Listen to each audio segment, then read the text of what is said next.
ಕೇವಲ 20 ನಿಮಿಷಗಳಲ್ಲಿ ಮಾಡ್ಬೋದಾದ mushroom fried ರೈಸ್ನ ಹೇಗೆ ಮಾಡೋದು ಅಂತ ತೋರಿಸ್ತೀನಿ ಇವತ್ತಿನ ವಿಡಿಯೋದಲ್ಲಿ. ಸೂಪರ್ ಟೇಸ್ಟಿಯಾಗಿ ಟಿಫನ್ಗೆ ಮತ್ತು ಲಂಚ್ ಬಾಕ್ಸ್ಗೆ ಬೆಸ್ಟ್ ರೆಸಿಪಿ ಅಂತಲೇ ಹೇಳ್ಬೋದು.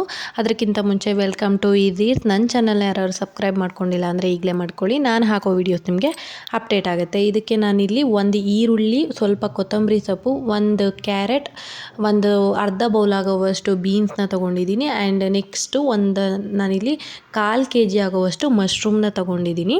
ನಿಮಗೆ ಕ್ವಾಂಟಿಟಿ ಜಾಸ್ತಿ ಬೇಕು ಅಂದರೆ ಜಾಸ್ತಿ ತಗೊಳ್ಳಿ. ನೋಡಿ ಇಲ್ಲಿ ನೆಕ್ಸ್ಟು ನಾನಿಲ್ಲಿ ಫಸ್ಟು ಒಂದು ಪಾತ್ರೆಗೆ, ಒಂದು ಬಾಣಲಿಗೆ ಇಟ್ಕೊಂಡು ಒಂದು 4 ರಿಂದ 5 ಸ್ಪೂನ್ ಆಗುವಷ್ಟು ಆಯಿಲ್ನ ಹಾಕ್ಕೊಳ್ತಾ ಇದ್ದೀನಿ.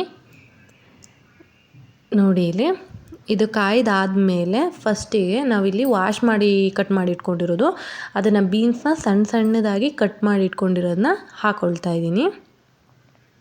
ಫಸ್ಟಿಗೆ ಈರುಳ್ಳಿ ಆ ಥರ ಏನೂ ಹಾಕಬೇಡಿ, ಫಸ್ಟು ತರಕಾರಿಗಳು ಬೇಯಬೇಕು. ಸೊ ಹಾಗಾಗಿ ಕಟ್ ಮಾಡಿಕೊಂಡಿರೋ ಇದು ಬೀನ್ಸ್ ಮತ್ತು ಕ್ಯಾರೆಟ್ನ ಹಾಕ್ಕೊಂಡು ಕ್ಲೀನಾಗಿ ಹಸಿ ವಾಸನೆ ಹೋಗೋವರೆಗೂ ಒಂದು 5 ಮಿನಿಟ್ಸ್ ಆಗುವಷ್ಟು ಬೇಯಿಸ್ಬೇಕು. ಎಣ್ಣೆಲೆ ನೀರೇನೂ ಹಾಕೋಕ್ಕೆ ಹೋಗಬೇಡಿ. ನಿಮಗೆ ಬೇಕು ಅಂದರೆ ಸ್ವಲ್ಪ ಉಪ್ಪನ್ನ ಹಾಕ್ಕೊಳ್ಳಿ, ಮತ್ತು ಏನೂ ಹಾಕ್ಕೊಳ್ಳೋಕೆ ಹೋಗಬೇಡಿ. ಎಣ್ಣೆಲೆ ಹಸಿ ವಾಸನೆ ಎಲ್ಲ ಹೋದ್ಮೇಲೆ ಒಂದು 5 ಮಿನಿಟ್ಸ್ ಬೆಂದ ಮೇಲೆ ನಾನಿಲ್ಲಿ ಏನು ಕಟ್ ಮಾಡಿ ವಾಶ್ ಮಾಡಿ ಇಟ್ಕೊಂಡಿದ್ದೀನಿ ಮಶ್ರೂಮ್ನ ಹಾಕ್ಕೊಳ್ತಾ ಇದ್ದೀನಿ.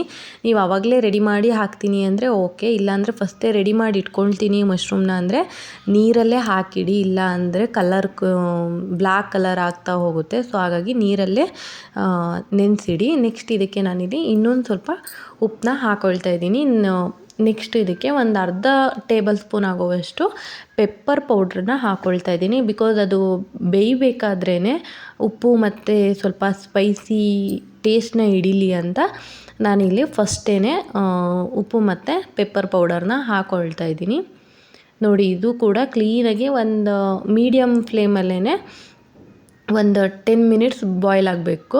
ನೆಕ್ಸ್ಟ್ ಅದಕ್ಕೆ ನಾನಿಲ್ಲಿ 1 ಸ್ಪೂನ್ ಆಗುವಷ್ಟು ಶುಂಠಿ ಬೆಳ್ಳುಳ್ಳಿ ಪೇಸ್ಟ್ನ ಹಾಕ್ಕೊಂಡು ಕ್ಲೀನಾಗಿ ಬಾಡಿಸ್ಕೊಳ್ತಾ ಇದ್ದೀನಿ.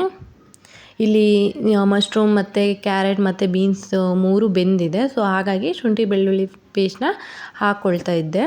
ನೆಕ್ಸ್ಟ್ ಇದಕ್ಕೆ ನಾನಿಲ್ಲಿ ಸ್ವಲ್ಪ ಅರಿಶಿನದ ಪುಡಿ, ರುಚಿಗೆ ತಕ್ಕಷ್ಟು ಖಾರ, ಅಂದರೆ ನೀವಿಲ್ಲಿ ಚಿಲ್ಲಿ ಕೂಡ ಯೂಸ್ ಮಾಡ್ಬೋದು. ನಾನು ಚಿಲ್ಲಿ ಹಾಕಿಲ್ಲ, ಖಾರದ ಪುಡಿನೇ ಹಾಕ್ಕೊಳ್ತಾ ಇದ್ದೀನಿ. ನೆಕ್ಸ್ಟು ಒಂದು ಅರ್ಧ ಸ್ಪೂನ್ ಆಗುವಷ್ಟು ಗರಂ ಮಸಾಲಾನ ಹಾಕ್ಕೊಳ್ತಾ ಇದ್ದೀನಿ. ಹಾಕ್ಕೊಂಡ್ಬಿಟ್ಟು ಕ್ಲೀನಾಗಿ ಮಿಕ್ಸ್ ಮಾಡ್ಕೋಬೇಕು. ಆ್ಯಂಡ್ ಫೈನಲ್ಲಾಗಿ ಲಾಸ್ಟಿಗೆ ಈರುಳ್ಳಿನ ಹಾಕ್ಕೋಬೇಕು. ಬಿಕಾಸ್ ಈರುಳ್ಳಿ ಜಾಸ್ತಿ ಬೆಂದರೆ ಟೇಸ್ಟ್ ಇರಲ್ಲ ಸೊ ಫ್ರೈಡ್ ರೈಸಲ್ಲಿ. ಹಾಗಾಗಿ ಲಾಸ್ಟಿಗೆ ಈರುಳ್ಳಿನ ಮಿಕ್ಸ್ ಮಾಡ್ಕೊಳ್ಳಿ.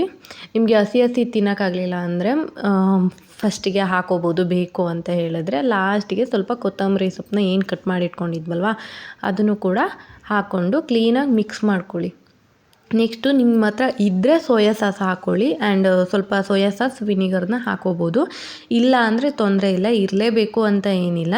ನೆಕ್ಸ್ಟು ಅದನ್ನು ಮಿಕ್ಸ್ ಮಾಡಿಕೊಂಡು ಆಫ್ ಮಾಡಿಬಿಟ್ಟು ನಾನಿಲ್ಲಿ 4 ಕಪ್ ಆಗುವಷ್ಟು ರೈಸ್ನ ಹಾಕ್ಕೊಳ್ತಾ ಇದ್ದೀನಿ. ನಿಮ್ಮದು ನೈಟು ಉಳಿದಿರೋ ಅನ್ನ ಕೂಡ ಹಾಕೋಬೋದು, ಅಥವಾ ಬಿಸಿ ಅನ್ನ ಮಾಡಿ, ಬಟ್ ಬಿಸಿ ಇರಬಾರ್ದು ಅನ್ನ.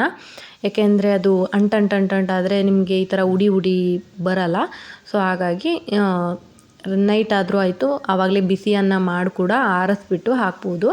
ನೋಡಿ ಇಲ್ಲಿ ಈ ಥರ ಕ್ಲೀನಾಗಿ ಉಡಿಯಾಗಿ ಬರುತ್ತೆ. ಆ್ಯಂಡ್ ಫೈನಲಾಗಿ 1 ಮಿನಿಟ್ಸ್ ಬಿಸಿ ಮಾಡ್ಕೊಳ್ಳಿ, ಯಾಕೆಂದರೆ ಫ್ರೈಡ್ ರೈಸ್ ಬಿಸಿ ಇದ್ದಷ್ಟು ಟೇಸ್ಟ್ ಜಾಸ್ತಿ. Thank you.